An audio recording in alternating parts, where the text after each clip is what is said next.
So this was the pilot project. Keep that in mind. Very important. The word pilot. First off, I'll just introduce myself. I've got 11 years experience working in industrial, electrical, electronics, industrial type work. 5 years with East Bay Mud.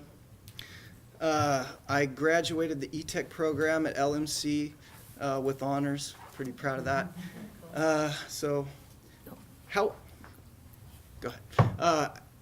How I got roped into this was actually Cecil, that man right there. He's the dean of the E-Tech program, and a lot of admiration for him. He actually, I'm pretty much the only one I know about that he let me not do the AC/DC theory, the starting classes, because of my Navy experience and training, and I took a couple classes and I did well. So thank you so much. That's 4 nights a week, 4 hours a night. So basically anything you need, I'm there for you. And it seemed like a great opportunity. Obviously you guys are here because you see that. The chance to help kids, to get them fired up, motivated to try harder in school. I mean, what better cause could you ask for? So the products, well, goes back to the whole pilot aspect of things. Our first meeting, we came together and, sorry people, I forgot to start my timer. Okay. We came together and it was everybody, Bay Work, the industrial specialists or industry specialists, and the educational specialists. And it was very challenging. Not too much we didn't pre-prep with, getting to know each other via emails or phone or anything. So, it was a 4-hour session, in my opinion. It was difficult. There was a lot to cover in a short amount of time. So we had to identify some math. We had to identify the corresponding job function that would be able to relate the math to the kids. And it was challenging. It took some time for us to first, the industrial specialists just started throwing out ideas. And then it was going nowhere. It wasn't too bad. And then we just, one of the industrial specialists, my coworker Boris, says, Tua, what do you want to teach these kids? What's your ideal? And let's see if we can hit it. So he said, what it was. Okay, we can do this. We came up with an idea. It was extremely difficult to communicate the idea with the educational specialists and everybody else. On that. Well, it's just some of the things we do as instrument techs are hard to communicate, unless you're an instrument tech or somebody who teaches instrument techs. But Tua luckily had done some prior research. I guess he had spoken with Cecil. He had a decent idea of what we do, and he said, well, how about this? So you know what, we can make that work. And then we started coming up with ideas on how would that look physically. And he jumped up, and as far as I recall, somebody may have suggested, he started writing out pictures of shots with dialogue. And those got recorded, and that eventually became our storyboard and our script. I had some reservations because I didn't like what we were trying to portray. It didn't seem like, actually, we would not use that particular math in real life in that way. So I had some reservations. I kind of lost some motivation. But once again, it goes back to, we just didn't have the time to communicate. We didn't communicate well enough. And it's our first time. So things will improve as we go with that. Corey took the shot pictures of the whiteboard and developed the script. Let me just move through. And kind of got a little feedback from myself, maybe Tua, maybe Boris, the other industrial specialist. And Boris, the other industry guy like myself, came up with ideas of where we could do this at his plant, some ideas of spots that wouldn't impact ops, obviously, because we can't shut the plant down. So let's go ahead and show you this video. And I'm Boris Noss, and we are both instrument technicians at the East Bay Mud Municipal Utility District. Our math skills are absolutely essential, I feel, in order for our agency to provide reliable drinking water and wastewater sanitation services for over 1 million people in Northern California. We know that sometimes students wonder whether math skills are important in life. We know we certainly wondered that when we were in school. We'd like to show you today an example of why math skills would matter on the job, and we've got an example to show you. So the following will be a mock event. Boys, Yeah. water tank, overflowing tank, big problem, lots of water, dude. But the level's fine on the screen. What are you No, talking about? You gotta see this, dude. Whoa, that's a big problem. We gotta check go. that out.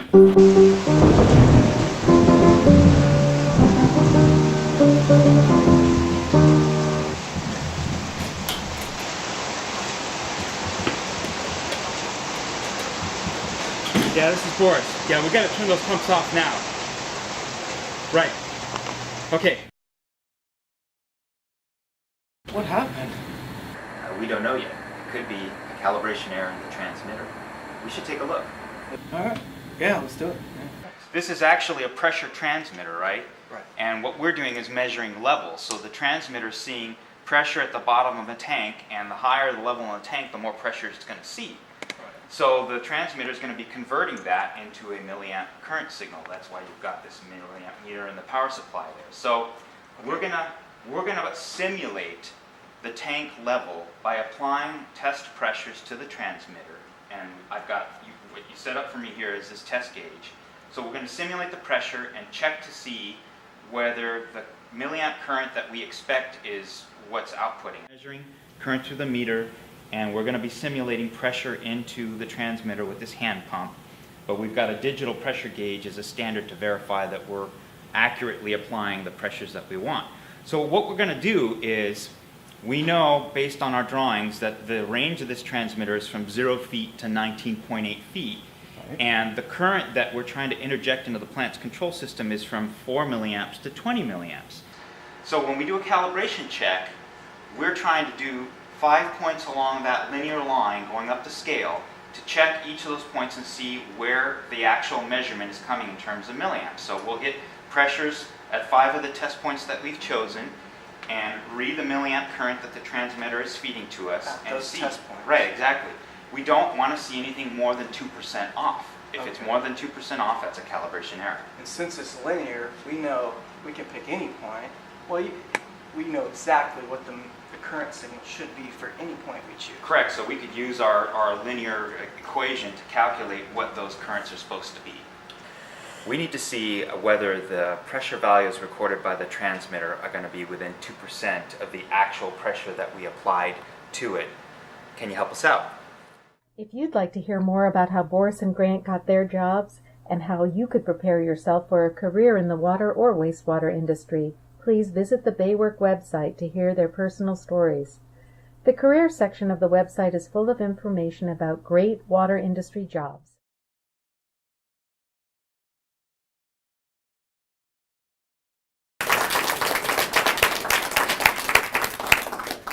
So, I don't know, watching the movie right then, it wasn't quite as embarrassing. Maybe I'm getting some enthusiasm from you guys or something. Keep in mind,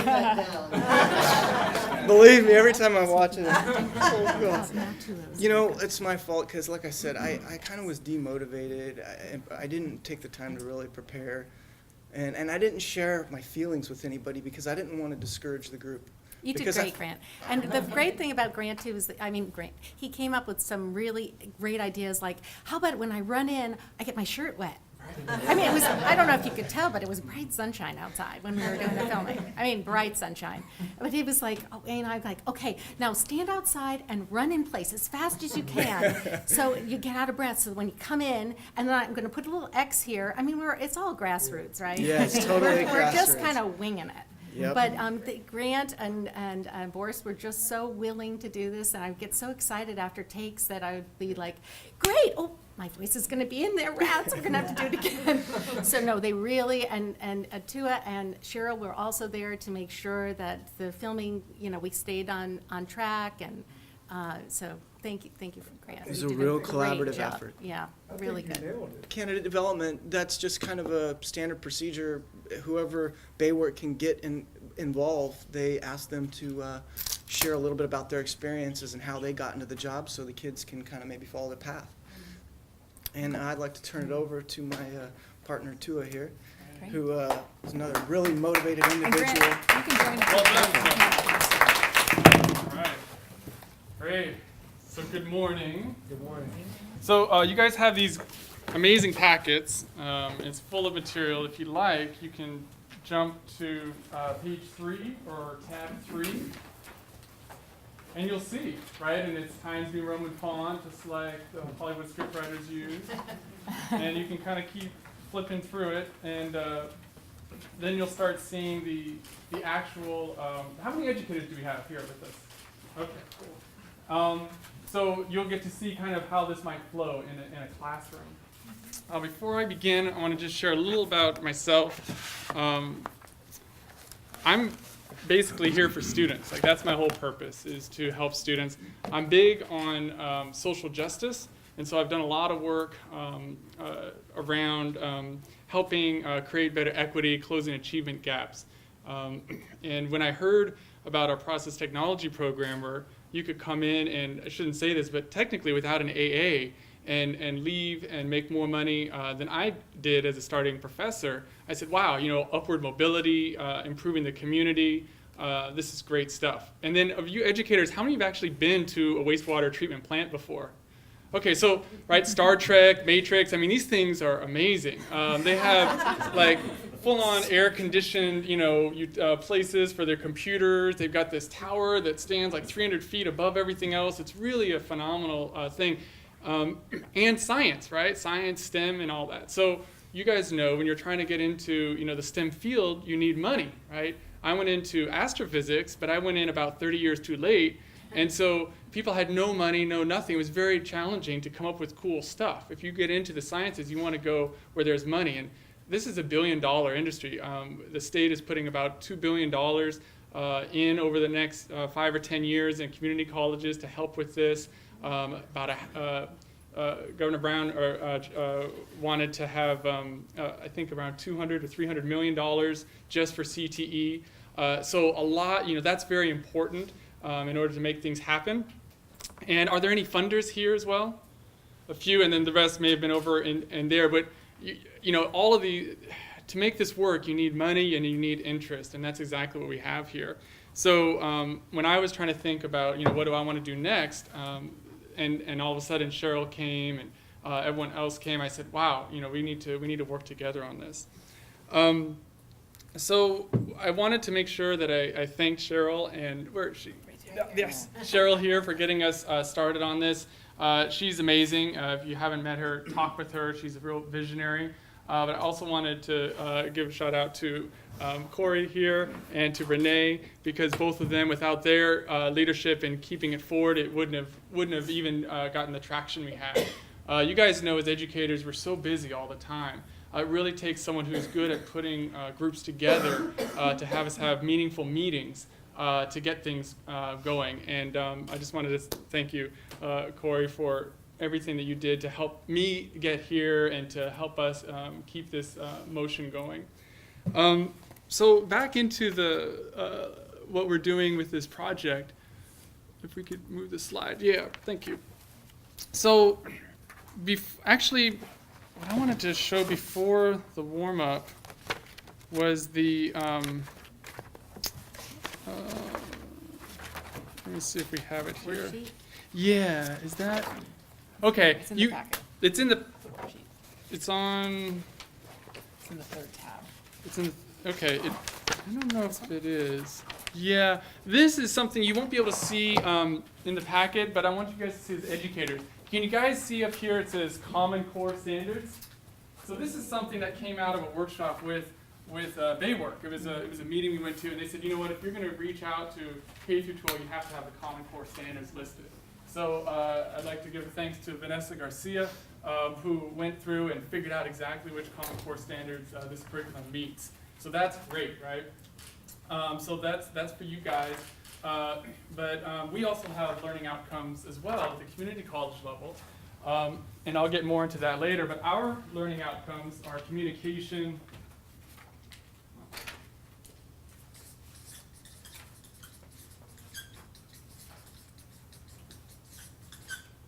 problem solving, and what we call multiple representations. If we could go, yes. So do you notice something different about this problem than you might see in a typical textbook?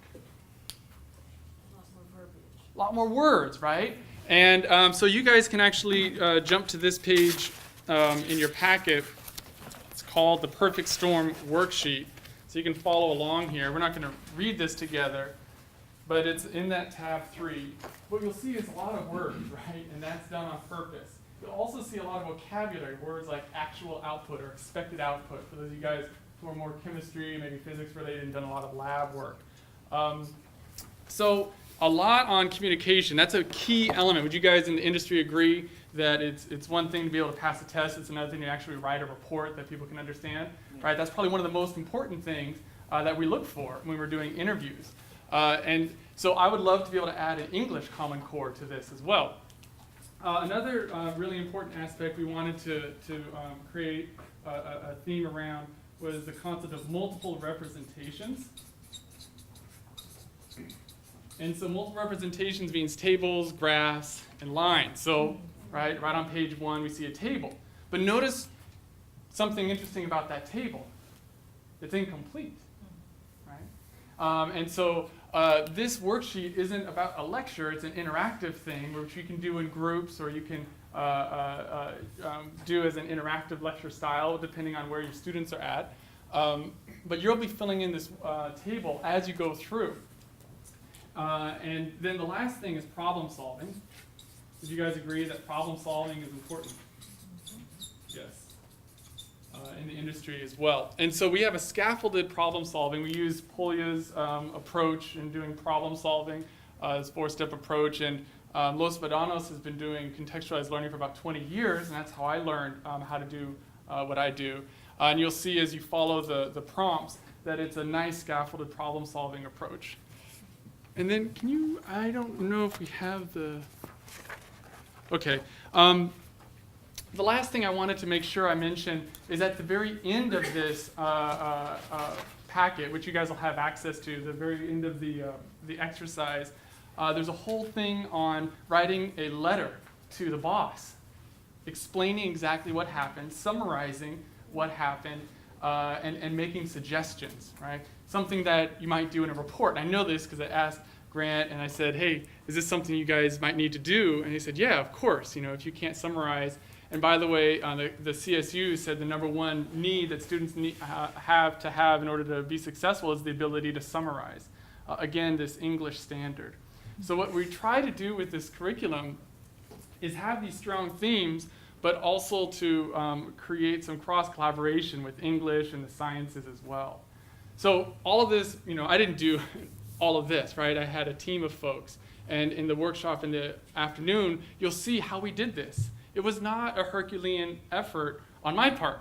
I would say on Corey's part, absolutely, because she did a lot of the behind-the-scenes work, but then she was also an expert at doing videography and putting together this kind of stuff, and she had done some work with scripts.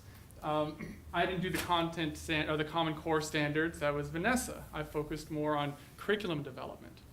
So I wanted to give an idea of how cool something like this is. Do you think this would work well for like a 45-minute or maybe a 2-hour lesson, depending on what class you used it in? Yeah. Maybe, right? Yeah. But perhaps you'd want a little bit more guidance or discussion on what was going on in my head to think about, what it is we're trying to lift out from here. Or maybe you have some questions. So that's what I can come and we can talk more in your departments about. And so in the afternoon discussion, it's all about trying to figure out next steps for you guys. Where do you want to take it? And in terms of stakeholders and putting together a good team, but also what's an actual topic we can focus on. I focused on algebra because you see algebra from arithmetic, honestly, all the way up into pre-calc. But we can focus on whatever area you want, because you'll see in the industry, these industries, it's absolutely, this kind of math is used all the time. All right, if we go to the next one. Let's go back to, actually, I think. The warm-up. So in the end, we decided to have also included, so this is stuff that got added throughout the process. So the thing I want you to understand is that when you have energy and you have great educators coming together and you've got this wonderful supportive team in Baywork, calling you and saying, hey, what about this, what about that, more and more stuff comes. So what started as a simple 4-hour session, which turned into about a 5 or 6 hour session at the very end to really tweak it right, ended up with an hour or two over here for this person, a couple hours over on this person. We ended up with this beautiful packet. The last thing I want to leave you with is we do have a warm-up, but we also have that exit ticket. And the exit ticket, again, talks about reflection, and that's where we get into the whole career. So imagine this, I'll leave you with. You've got maybe 2 or 3 of these videos, 2 or 3 of these worksheets that you've done throughout your year in middle school or high school or a semester at a community college.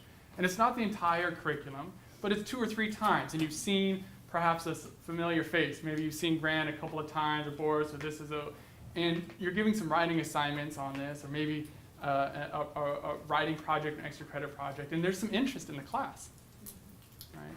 And people have gone to the website, and they go, really? I showed my mom this, and she said, really? Like, the comma goes there for the salaries, And we said, yeah. And she said, well, would you like to see Grant? Would you like Boris to come and talk about this, right?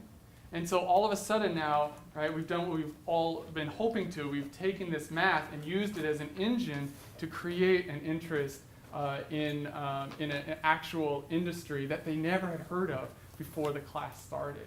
And so this is the kind of vision that Cheryl had that I got really excited to be a part of, and I'm hoping that we can do this at your institution as well. All right, thank you. Thanks, Stuart. Thanks, Stuart. Please join. I think we have